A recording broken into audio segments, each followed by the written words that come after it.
Yes.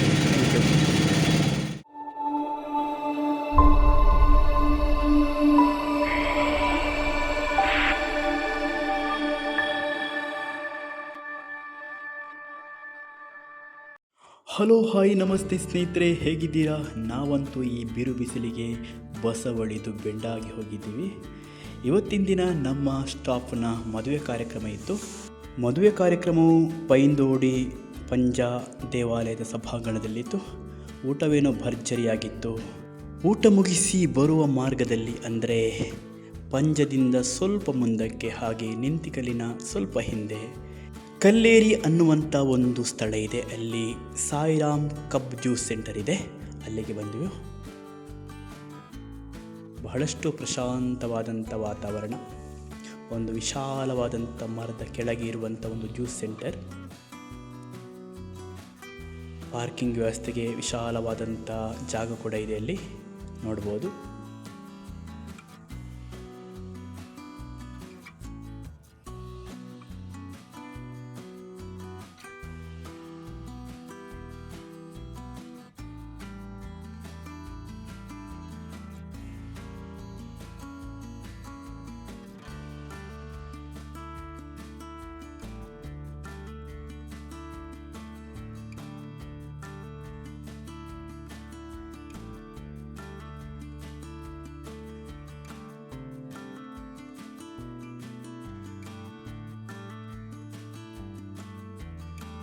ಅತ್ತ ಕಡೆ ಸವಿಯಾದ ಮತ್ತು ತಂಪಾದ ಕಬ್ಬಿನ ಜ್ಯೂಸ್ ರೆಡಿ ಆಗ್ತಾ ಇದೆ.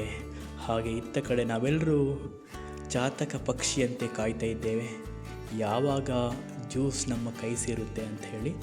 ನಾವು ಸೇವಿಸುವಂಥ ಪಾನೀಯ ಅಥವಾ ಆಹಾರ ಯಾವುದೇ ಹೇಗೆ ಇರಲಿ, ಅದನ್ನು ಪ್ರಕೃತಿಯ ಮಡಿಲಲ್ಲಿ ಸೇವಿಸಿದರೆ ಅದಕ್ಕೆ ರುಚಿಯೇ ಬೇರೆ. ಅಂಥ ರುಚಿ ನಮಗೆ ಯಾವುದೇ 5 ಸ್ಟಾರ್ ಹೋಟೆಲ್ಗಳಲ್ಲಿ ಕೂಡ ಸಿಗಲ್ಲ. ಅಂತೂ ಕಾದು ಕಾದು ಕಾದು ಈಗ ಜ್ಯೂಸ್ ತಯಾರಾಗಿದೆ ಅಂತ ಕಾಣುತ್ತೆ. ಮುಖದಲ್ಲಿ ನಗು ಆವರಿಸ್ತಾ ಇದೆ ಎಲ್ಲರಲ್ಲಿ.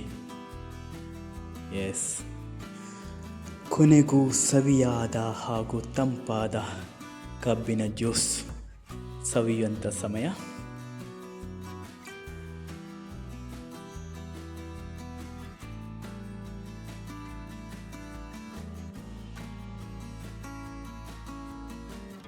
ಕೊನೆಗೂ ಸಿಹಿಯಾದ ಹಾಗೂ ತಂಪಾದ ಕಬ್ಬಿನ ಜ್ಯೂಸನ್ನು ಕುಡಿದು ನಾವು ಹಿಂತಿರುಗುವಂಥ ಸಮಯ.